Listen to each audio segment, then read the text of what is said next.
Listen, no jokes, no real long intros today. This one has been highly, highly requested. It's finally time we got to it. You guys know that I've had a lot going on in my own life personally, which is why I haven't really addressed this issue or gotten out in front of it between the murder of my cousin, the death of my grandfather, the death of my mother-in-law, my wife and her situation with a tumor, everything we've had going on personally. It's been hard for me to really step back and be informed on an issue that's so important. And I don't want to speak on things out of line and speak on things out of turn. So I think it's time to finally start learning and time to finally start diving in and really understanding the situation. So right here, right now, it's none other than Macklemore and Hind's Hall 1. It's a menacing build to start.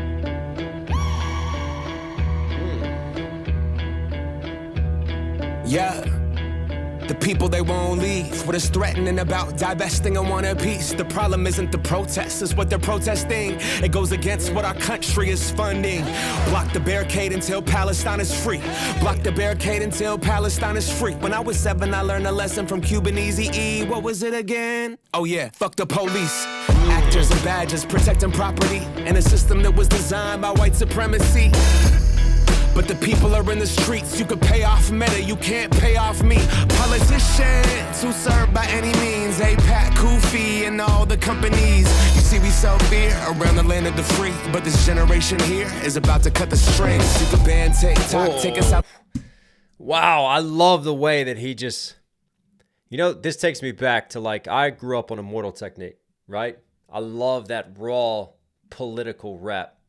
And that type of movement and that rawness. And I feel like of all artists, Macklemore is bringing that rawness with the instrumentation and the choice of that. It's darker. It's a little bit more aggressive. There's that tension to it. And even though he's still got his smooth cadence and voice, I love how he's going attack mode kind of on this beat. Now let's bring it back and just break down some of what's going down here, man. This is wild. Obviously he named it Hind's Hall because at Columbia, Hamilton Hall, they took that and they renamed it. The students renamed it to Hind's Hall in honor of the Palestinian 6-year-old girl run over by an Israeli tank. Yeah, the people, they won't leave. So he's showing different signs of protest. What is threatening about divesting and want a piece?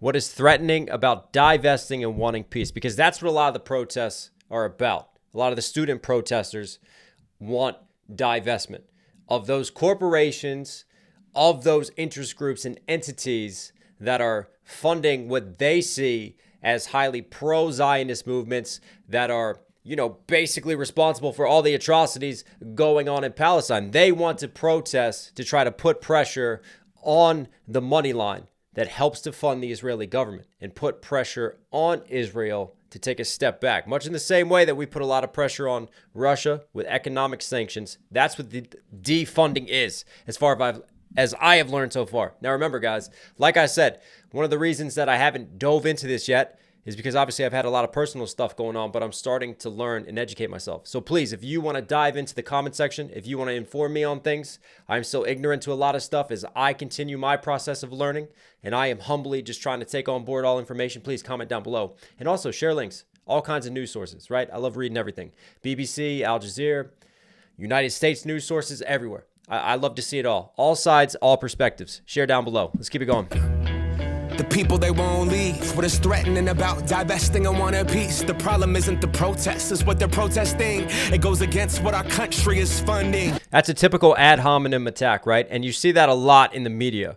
The media starts going after the protesters, and you start calling into question who is protesting, and you see these character attacks on the protesters, which actually just distracts and takes away from what they are actually protesting in that message. It's classic, logical ad hominem attacks. It's just like throw a straw man over here, attack all of this, and take away from the root of the true argument and the true issues that are going on. The problem isn't the protests, it's what they're protesting. It goes against what our country is funding. There it is. Block the barricade until Palestine is free.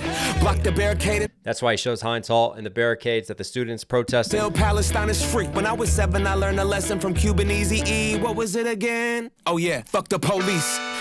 I love the way you knew that was coming because he was holding out the E's and the rhymes and obviously NWA. You could see where that one was going with F the police, man. A lesson from Cuban Eazy-E. What was it again? Oh yeah, fuck the police. pictures and badges protecting property in a system that was designed by white supremacy. But the people are in the streets. You could pay off Meta, you can't pay off me. I think right there, he shows the police force, and then he shows the educational system. So when he's pointing that out, he's pointing out the institutional flaws that he's seeing within the educational system, within the law enforcement system, within the ways that these institutions were built. But the people are in the streets. You could pay off Meta, you can't pay off me. That's interesting. Pay off Meta, right? I think Meta even had a meeting with one of the Palestinian organizations, and they admitted that they were having issues with their own algorithms and censorship of the Palestinian-Israeli situation and everything that was going on. And Meta is known for censoring in the past. I mean, it's like they've almost overcompensated for the election with the Russian interference, and they learned from that. And Zuckerberg said he learned from that as he testified to the Senate and to everyone. But then it's like they've gone in reverse, and now they're over-censoring things, right? And there are a number of cases and articles coming out about this sort of over-censorship, especially of the Israeli-Palestine situation and Meta removing posts. So that's where Macklemore is speaking on there. But the people are in the streets. You could pay off Meta, you can't pay off me.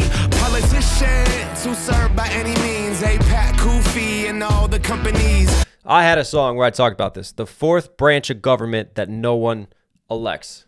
Because we don't, right? We're a constitutional republic, right? We operate under democratic ideals. But the thing is, one of the greatest sources of power within our country does not come from us, the individuals. And it doesn't come from an institution that we elect or contribute to. You can contribute money to them, but I'm talking about interest groups. And they hold so much power because we don't have finance caps for elections. In order to be president of the United States, it costs a ridiculous amount of money. Now, that's not the same in other democratic nations across Europe, right? Where does that money come from? A lot of it comes from interest groups.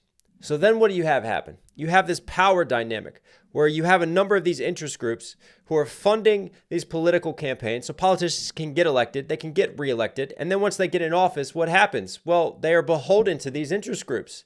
They have to make sure that they pass policies and do things to please them. Otherwise, they're not going to get more money from them for their next election campaign. And round this cycle goes. Macklemore is calling out two particular interest groups here that he thinks are influencing the Israeli situation and influencing why politicians are moving in certain ways that they are moving. To serve by any means, APAC, Kofi. Right, APAC especially. Pay off me. Politicians who serve by any means, APAC, Kofi.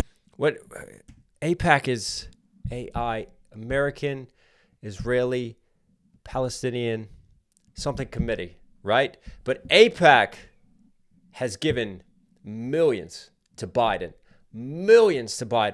And they've given a shit ton of money to other politicians as well. And then are you surprised why, like in the House of Rep, they start passing bills saying what can and can't be classified as anti-Semitic, and they're moving the goalposts on things, and you see that happening. So here we go with this. And then he's pointing at Kufi, the Christian. I don't remember what all these acronyms are for. They're two very powerful pro-Israeli interest groups, have a lot of influence on policy within the United States of America. So that's what he's pointing out and putting the microscope on it right here. And all the companies. And then he called out Starbucks, which is interesting because I know Starbucks has some they've really bullied their workers' unions in the past, and they've really tried to bust them. It wasn't there that controversy when the workers' union posted for Palestine, and then Starbucks tried to sue them over it. So I think that's why he's bringing that one up. To serve by any means, APAC, Kofi, and all the companies. Yeah, and then McDonald's. Obviously, McDonald's has their own issues, right? Because they were outsourcing their franchise chains to a company in Israel. And because that's blown up so bad, because a company in Israel was like, hey, we're giving out free McDonald's now to all Israeli soldiers. Now McDonald's started losing money in dollars, so they've since come out and they're trying to do damage control and PR it and spin it back and go, well, we're buying back our franchises in Israel now. It's wild. To serve by any means, APAC, Kofi, and all the companies. You see, we so. Yeah, Alan, y'all. I think was the name of the Israeli company. Around the land of the free, but this generation here is about to cut the strings. You can ban TikTok, take us out the algorithm, but it's too late. We've seen the truth. I've seen some interesting articles on that one because obviously we know what's happening with TikTok, and TikTok is owned by Byte Media, a Chinese corporation. So they want to take that away because, you know, there's no transparency in terms of what's happening with all that data. And obviously China is a huge enemy of the United States of America, whether, you know, some people or politicians say it or not. Right? According to the way we work globally, right? That is one of our biggest rivals, Russia and others as well. So it was portrayed and given to us as we're banning TikTok because of China. China this, China that. But then you come to find out there's been other articles and releases that a number of these Israeli interest groups and these, you know, very Zionist movements are getting very upset because of the sway that TikTok is having on the younger generation, especially the student generation, because all of a sudden the nature of war has changed with this era of social media. It happened in Ukraine, we saw it. It's now happening with Israel and Palestine, where things have just shifted so dramatically because news happens in real time. Whereas if you think of wars in the past, like World War II, right? United States, we had our own propaganda. We've always had our own propaganda machine, right? And one of the things of propaganda is you demonize the enemy and you make it that we're morally right and on the high ground and the enemy is always on the lesser ground. It happened in Vietnam, happened in Korea, has always happened throughout wars. Every country does it, right? Germany had their own propaganda machine. But the thing is that those propaganda machines back then were a lot more effective because they could control what we were consuming, you know? But nowadays, thanks to social media and what's been happening on TikTok, now all of a sudden you have all these people seeing these horrific scenes of children being pulled from the rubble. What did they do in Palestine? They didn't choose war. They didn't choose this violence. And you see all this collateral damage and you see the atrocities of war and what is happening in real time and these shocking, horrific images that just make your heart scream out. And it's forever changed and adjusted the landscape in terms of how the public digests war because governments don't have full control of it anymore. The media machine doesn't have full control of it anymore. And I saw that a number of these interest groups were very upset. Like AIPAC was very upset with this and calling and putting pressure on senators and putting pressure on House reps to ban TikTok. It wasn't just about China. There was also a heavy Israeli-Palestinian influence as to why TikTok was banned. And again, why is that? Go back and trace the money. We've talked about this. The fourth branch of government nobody elects. Cut the strings, you can ban TikTok, take us out the algorithm, but it's too late. We've seen the truth, we bear witness. Seen the rubble, the buildings, the mothers and the children, and all the men that you murdered, and then we see how you spin it. Who gets the right to defend and who gets the right of resistance is always better. So it looks like what he's pointing out there is like there's obviously a bias. So it's okay that Ukraine's defending, but Palestine can't defend. You murdered, and then we see how you spin it. Who gets the right to defend and who gets the right of resistance has always been about dollars and the color of your pigment. But white supremacy is finally on blast, screaming free Palestine to their home at last. We see the lies and claiming it's anti-Semitic to be anti-Zion. Assessing Jewish. Oh yeah, that's more straw man and misdirecting, right? At last we see the lies and claiming it's anti-Semitic to be. I think there's a huge difference between being racist against Jewish people and being anti-Semitic, which I do not support or condone in any way. I want to make that clear, 100%. Versus someone speaking out against the Zionist movement, which obviously deals with occupation, land ownership in Israel, and expansion of that land ownership into the Gaza Strip, into elsewhere, moving Palestinians out. But what's happening is there's a lot of narratives and a lot of spins happening that you're now correlating this with this, which again, is a logical fallacy. But this is what happens all the time. We speak to emotions and we don't always speak to logic. The media knows how to do it. There's keywords, there's rhetoric, there's ways to bend and to twist it. And what's funny is that there was even a New York Times memo that got leaked about what words that you could use when speaking about the conflict in Palestine and what words you couldn't use. Don't use occupied territory. Don't use genocide.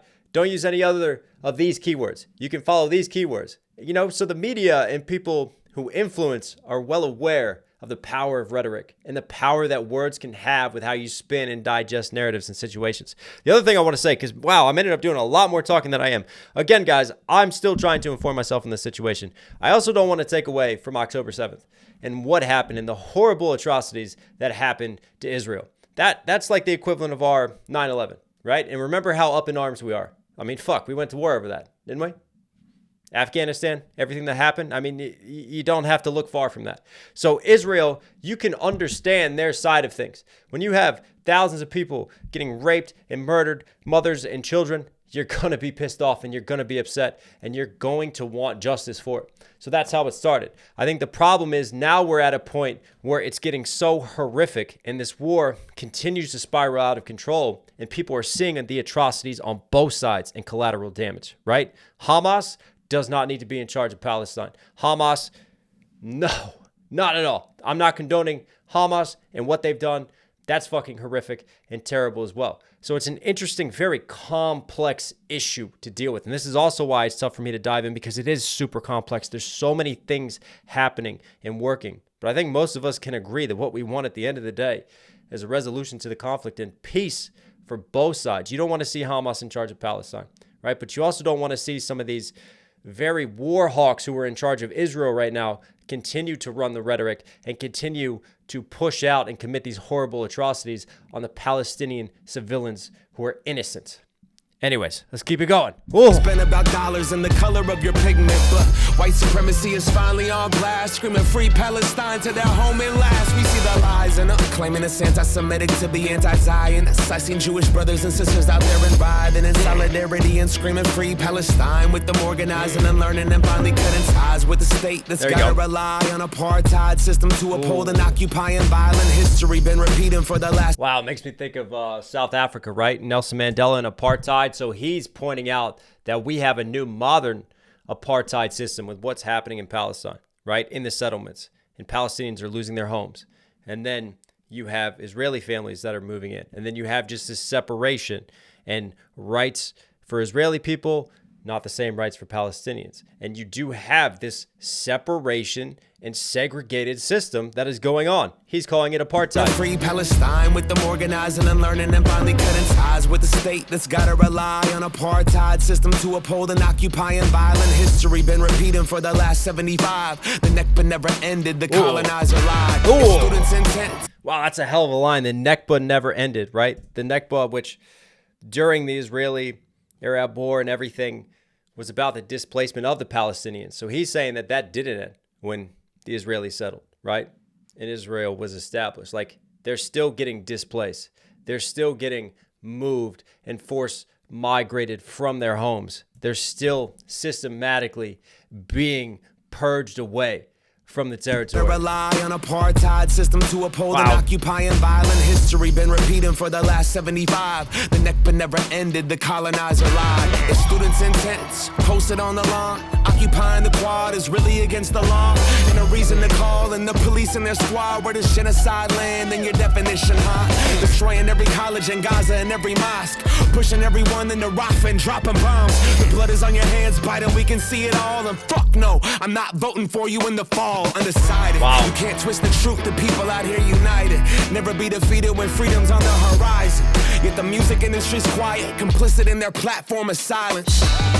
What happened to the artist? What you gotta say? If I was on a label, you could drop me today. I'll be fine with it, cause the heart fed my page. I want a ceasefire, fuck a response from Drake. What you willing to risk? What you willing to give? What if you were in Gaza? What if those were your kids? If the West was pretending that you didn't exist, you want the world to stand up, and the students finally did. Let's get it.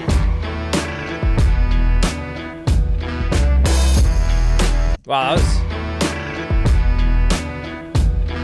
This Holocaust survivor says stop the genocide in Gaza. Wow.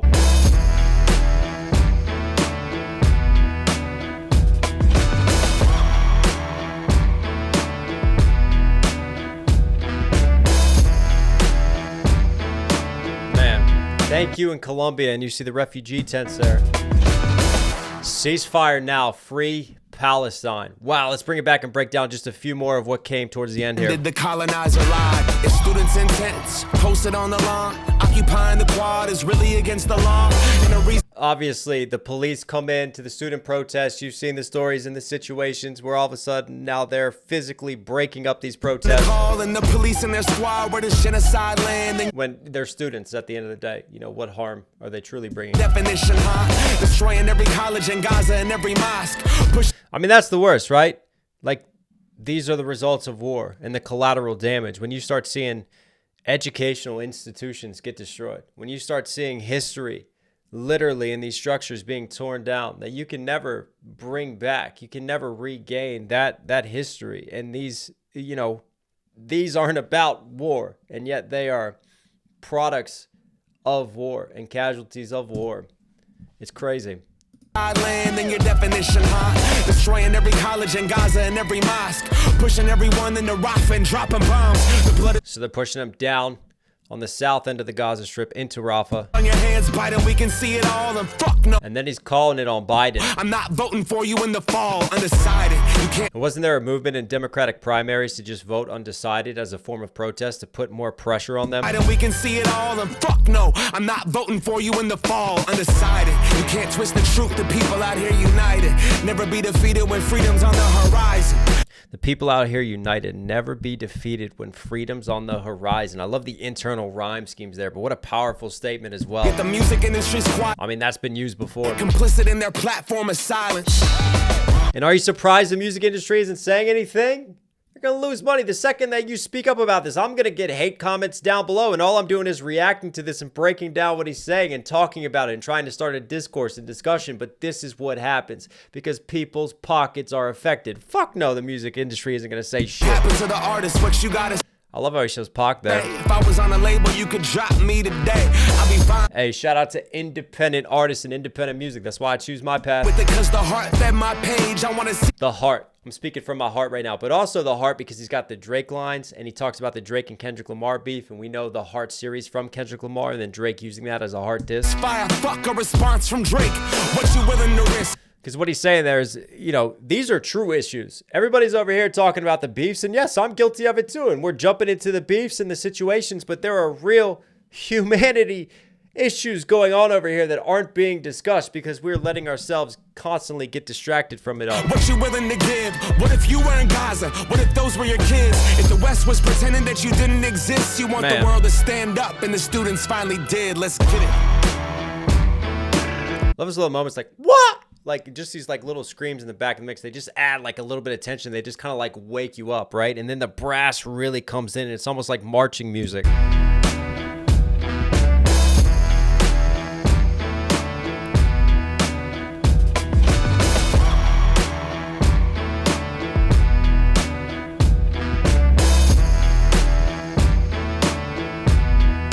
Ceasefire now. Free Palestine.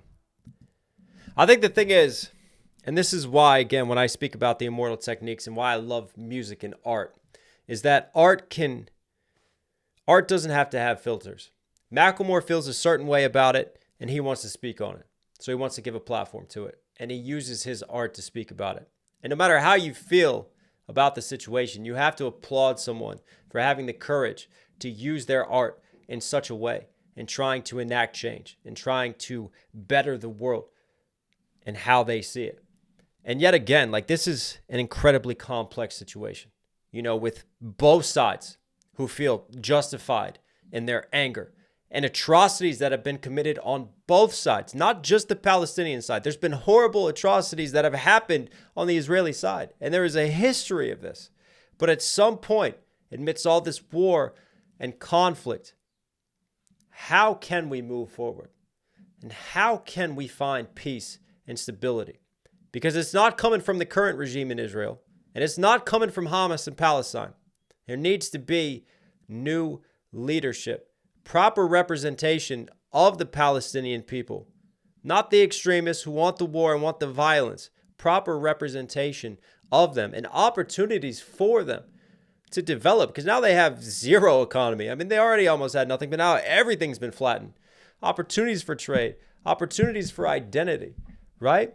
And on the Israeli side, they want security. They want to protect their people, and it's understandable. But until somebody's willing to take a step forward on both sides for change, we'll forever have these atrocities and these conflicts. And unfortunately, I don't think it will end. And the United States is in a difficult position because Israel is a huge ally in the Middle East, where we have so many enemies in the Middle East, right? So it's like, how far do you want to push your ally? But at the end of the day, you start seeing these images and you see these children and your heart just cries out Because what did they do to deserve it? And as a father, yeah, it gets you right there. And that's the last thing that you want to see. And I just hope for peace. That's all I hope for. But yeah, again, please, if you want to inform me, I'm just an idiot. I talk sometimes. I try to break down things as best as I can. But please comment down below. Try to have genuine conversation and discourse, because I think the purpose of this is to get a conversation going. That's why I dropped this song. And that's kind of why I'm doing this reaction. Like, let's have a conversation. And instead of blaming and blaming and blaming and blaming, let's do something productive. Let's try to find discourse that helps us move forward. Anyways, Macklemore, you were Knox certified. Hope you guys liked today's video. Listen, for some reason you're here at the end. Wow, thank you for sticking around. Do me a huge favor. Subscribe and notifications on. Really, really does go a long way. I love you guys. Stay safe, stay positive. It's only Knox. You know I'll catch you again.